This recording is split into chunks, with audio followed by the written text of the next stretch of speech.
pemerintah Indonesia sebagai semboyan resmi NKRI. Nah, dalam mengisi dan mempertahankan kemerdekaan Indonesia, semboyan itu digunakan untuk mendorong lahirnya semangat persatuan dan kesatuan warga negara Indonesia. Sehingga Bhinneka Tunggal Ika ini punya pesan agar keanekaragaman di Indonesia ini senantiasa dipelihara dan dipandang sebagai aset nasional, sehingga tidak ada alasan untuk terpecah belah karena kita harus tetap menjadi satu walaupun kita berbeda-beda, seperti itu. Nah ya, kemudian landasan hukumnya apa? Landasan hukum Bhinneka Tunggal Ika ini melatar belakangi ditetapkannya Bhinneka Tunggal Ika. Nah, jadi awalnya itu pembahasannya itu dijelaskan pada tahun 1951. Kemudian semboyan ini ditetapkan oleh pemerintah negara kita untuk menjadi semboyan resmi. Nah, kemudian dikukuhkan dalam peraturan pemerintah nomor 66 tahun 1951. Jadi landasan hukumnya adalah PP nomor 66 tahun 1951. Nah, peraturan ini menegaskan bahwa sejak tanggal 17 Agustus tahun 1950, nah Bhinneka ini ditetapkan sebagai semboyan resmi yang terdapat pada lambang negara Indonesia, yaitu burung Garuda Pancasila, seperti itu.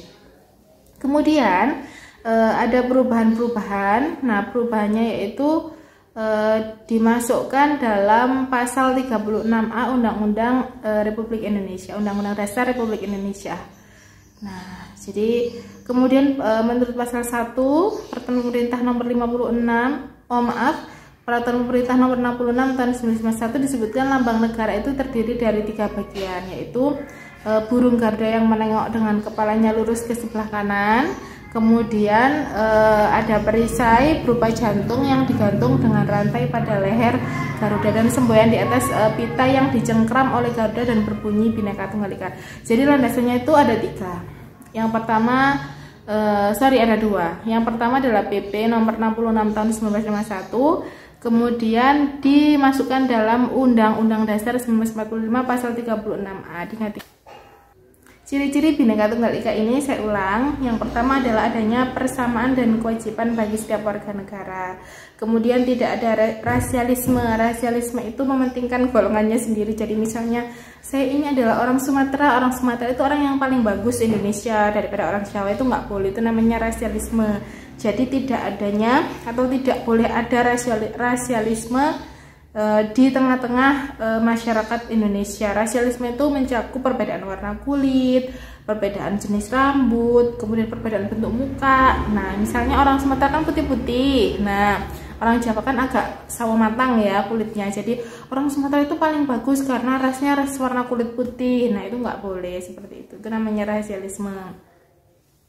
Kemudian ciri yang ketiga adalah tumbuh dan berkembangnya sikap nasionalisme pada setiap warga masyarakat.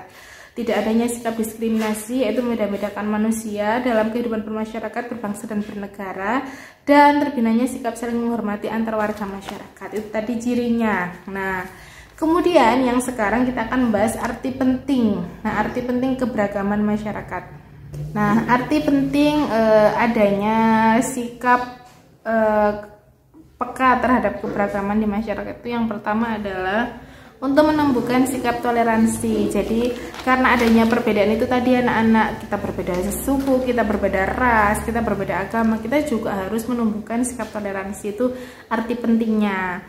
Arti penting yang kedua adalah menanamkan sikap empati dan simpati. Nah, kalau simpati itu sikap ketertarikan terhadap orang atau suatu hal dengan mengikuti serta dan menyertakan perasaan. Nah, perilaku simpati ini sering berlanjut menjadi empati.